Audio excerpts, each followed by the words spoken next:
Despite warnings from the UN and the Inter-American Court of Human Rights, Dina Boluarte persists and signs.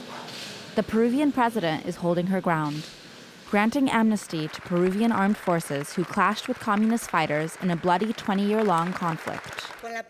With the enactment of this amnesty law, the Peruvian government recognizes the members of our armed forces, our National Police of Peru, and the self-defense committees who participated in the fight against terrorism.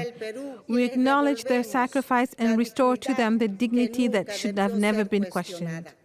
In the 1980s, two armed communist guerrilla groups, the Shining Path and Tupac Amaru Revolutionary Movement, took up arms against the Peruvian government and began to establish themselves in rural areas.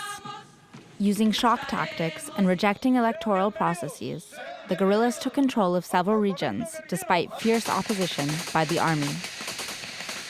Between 1980 and 2000, official numbers report a total of around 70,000 deaths and nearly 20,000 missing persons. The Peruvian army gradually regained control of the country during the 2000s, but few soldiers were tried for abuses committed during the conflict. The new amnesty law is reopening old wounds for many.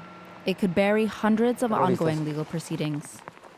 Human rights NGOs call the measure a betrayal of the civilian victims of the conflict.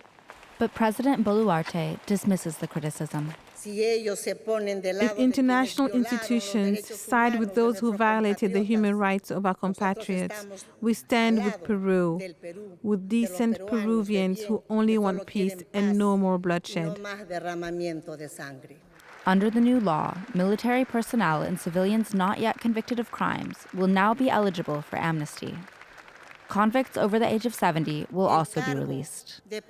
This move allows the Peruvian president to turn the page on decades of conflict, but also to gain popularity among conservative, pro-military voters ahead of general elections set for April 2026.